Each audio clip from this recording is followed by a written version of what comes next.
શ્રી વલ્લભાધીશ કી જય. શ્રી ગુસાઈજી પરમ દયાલ કી જય. શ્રી નામરત્નાખ્ય સ્તોત્રનું શ્રી ગુસાઈજીનું ત્રીજું નામ છે ભક્ત વશ્ય. ભક્ત વશ્યાય નમઃ.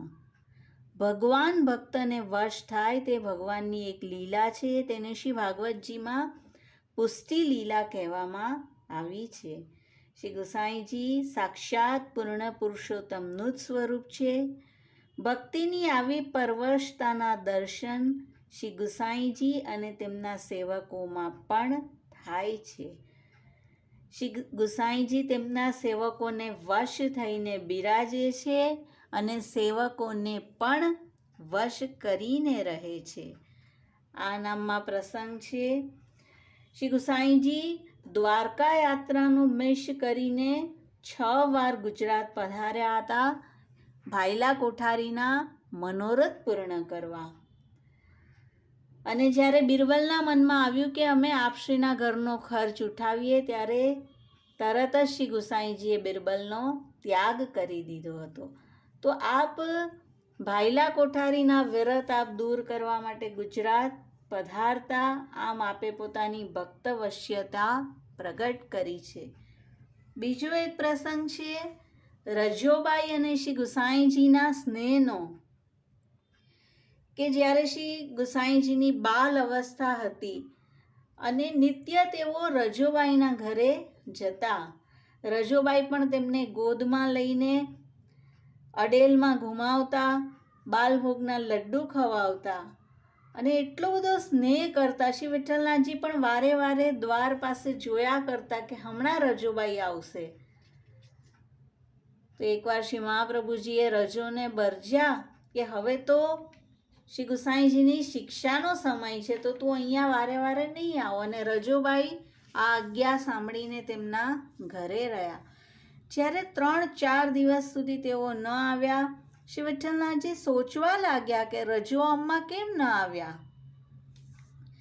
અને એકવાર બપોરના રાજભોગ પછી શ્રી વિઠ્ઠલનાથજી રજો અમ્માના ઘરે પધાર્યા. તેઓ બહુ પ્રસન્ન થઈ ગયા. જતાની સાથે શ્રી ગુસાઈજીએ કહ્યું કે અમને તો લાગ્યું હતું કે અમ્મા બીમાર પડી ગઈ છે, તેથી નથી આવતી, તેથી તને જોવા આવ્યા. રજોએ કહ્યું હું બીમાર નથી, પણ હવેથી હું આપને ત્યાં મળવા નહીં આવી શકું. અને શ્રી મહાપ્રભુજીની આજ્ઞા આપે શ્રી વિઠ્ઠલનાથજીને સંભળાવી. ત્યારે શ્રી વિઠ્ઠલનાથજીએ કહ્યું કે અમારા શ્રી મહાપ્રભુજીનો પણ એક પ્રેમી સુતાર નિત્ય ઘરે મળવા આવતો. અમારા દાદીમા ઇલ્લમા ગારુજીએ તેમને બરજ્યા હતા, તો શ્રી મહાપ્રભુજી તેમને મળવા જતા. તો આવી વાત તો અમારે ત્યાં થતી જ રહે છે. તો જ્યારે શ્રી મહાપ્રભુજી પણ રૂક્યા નહોતા સુતારને મળ્યા વિના, તો અમે કઈ રીતે રૂકી શકશું. તે છતાં રજોએ કંઈ જવાબ ન આપ્યો અને તેમને થયું કે એકવાર મેં જ્યારે ઘીની ના પાડી હતી, શ્રી આચાર્યજી પીઠ દઈને બિરાજ્યા હતા, તો હું ફરીથી જો રૂઠી જશે તો શું કરીશ. તો શ્રી વિઠ્ઠલનાથજીએ કહ્યું કે હવે આપણે કોઈક એવો માર્ગ કરીએ કે જેનાથી શ્રી આચાર્યજીની આજ્ઞા પણ નિભાવાય અને આપણો પણ સ્નેહ રહે. રજોને કહે છે અમ્મા, ન તું અમારા ઘરે આવતી, ન અમે તારા ઘરે આવીએ તો ચાલશે ને. રજોએ હા પાડી. શ્રી વિઠ્ઠલનાથજીએ કહ્યું જો સાંભળ, રાજભોગ કરીને તું શ્રી યમુનાજીના તટ પર આવ, તે સ્થાન અમારું અને તમારું મળવાનું રહેશે.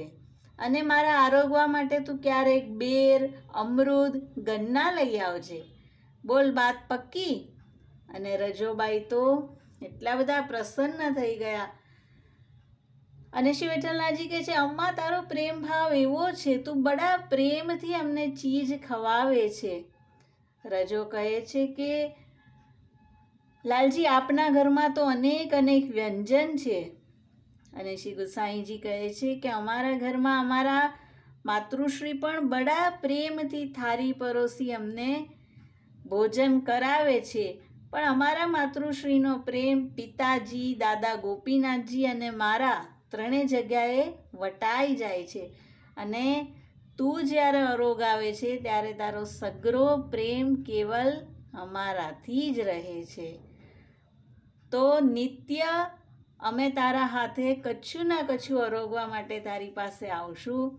અને રજોબાઈ શ્રી વિઠ્ઠલનાથજીની આવી વાત શ્રવણ કરીને ભાવ વિભોર થઈ ગયા. તો અત્યંત વશ છે શ્રી ગુસાઈજી પોતાના ભક્તોને, અને ભક્તો પણ વશ છે શ્રી ગુસાઈજીને. તો આવું આપનું નામ છે ભક્ત વશ્ય. શ્રી ગુસાઈજી પરમ દયાલ કી જય.